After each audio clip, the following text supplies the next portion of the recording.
Well, hello everyone, and as you can see, the sun has set and we're about ready to go to bed for the night. Are you tired? Yes. So we thought today that we would make some overnight oats. That way you can mix some cool ingredients in there. You can toss in your cooler when you wake up the next morning. Breakfast is served. Tonight we're using old-fashioned oats, almond milk, peaches, Greek yogurt, chia seeds, and some spices and honey.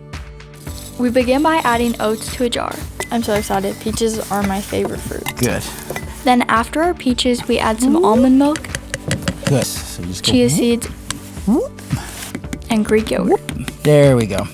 Then we finish it off with some cinnamon There you and go. nutmeg, and then a little bit of honey. Then it's time to seal it up and give it a good shake. Now the hardest part about all this is waiting until the morning. So we're gonna go ahead and put these in our coolers, and when we wake up, we're gonna open up our oats and we're gonna enjoy a little oatmeal before we hit the trail.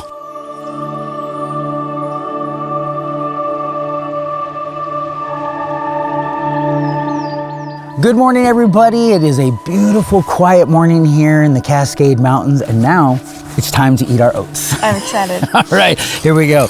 Oh, look at this. Good morning.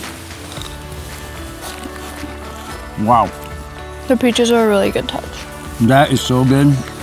All right, and that is all you need to get your day started off right, so you can hit the trail and see more of what Washington State has to offer. We'll see you guys next time.